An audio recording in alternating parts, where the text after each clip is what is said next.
What if everything you learned about America was only part of the truth? What if the history you were taught was carefully edited, shaped not to inform you, but to protect someone else's legacy? This story doesn't end in the past. This story lives in our present, in our systems, in our schools, in our skin. From elementary school to college, students across the U.S. are often given a version of history that centers glory and greatness, while muting the voices of the oppressed and erasing the violence that made the nation what it is.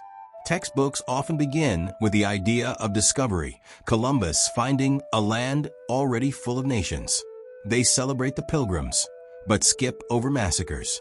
They praise the Founding Fathers, but gloss over the fact that many enslaved people wrote the foundations of freedom with their labor, while their names were never remembered. In most history classes, you'll learn about George Washington, but not about the teeth he had pulled from the mouths of enslaved people. You'll hear about Jefferson's Declaration of Independence, but not about Sally Hemings, the enslaved woman he kept and impregnated, while publicly advocating for liberty. Entire chapters are reduced to footnotes.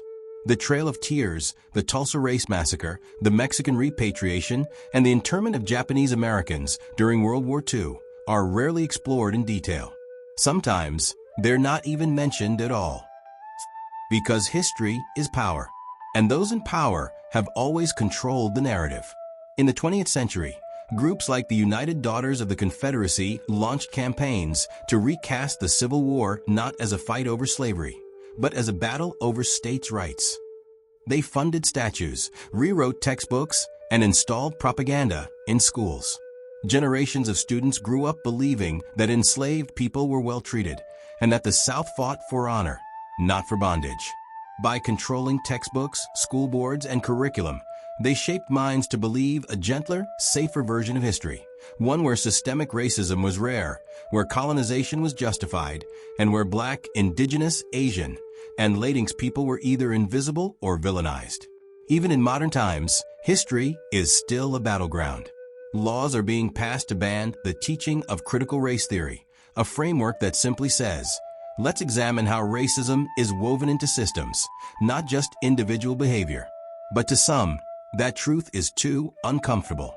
They say, don't make kids feel bad about history. But whose feelings are we prioritizing? And whose realities are we ignoring? Whitewashed history is not just a lie. It's a weapon. It tells oppressed people that their suffering wasn't real, their resistance wasn't justified, and their ancestors weren't heroes, they were burdens. But the truth cannot be buried forever. Today, more educators, creators, and communities are reclaiming the narrative. They are teaching the parts that were erased. They are speaking the names that textbooks left out. They are refusing to wear blindfolds, because you cannot heal a wound you pretend isn't there.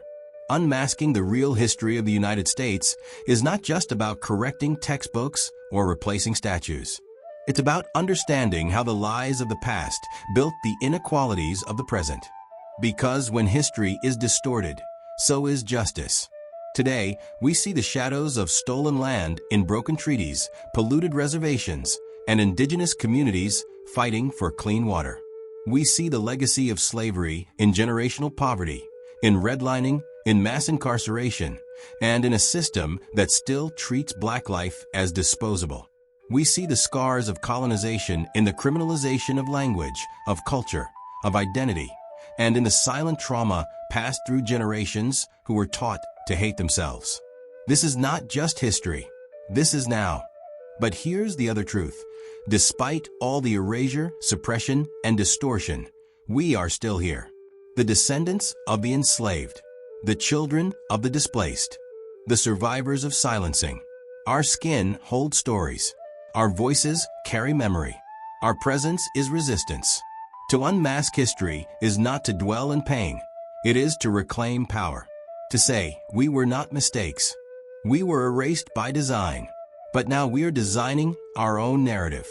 Unmasking history is how we heal. It's how we restore names, dignity, and context. It's how we teach our children to walk through this world with open eyes, not shame, but truth. Because when we wear history like a crown, we are not glorifying the pain. We are honoring the resilience, the brilliance, the survival. Let no one tell you that truth is divisive. What's divisive is a lie that only serves the powerful. Truth is what binds us. Truth is what frees us. To wear history like a crown means to hold the pain and the power together. To remember not just who we were, but who we still are. The history they buried is rising again, and this time we're telling it ourselves. Thank you for watching Unmasking the Real History of the United States. This is history in my skin, and the truth is ours now.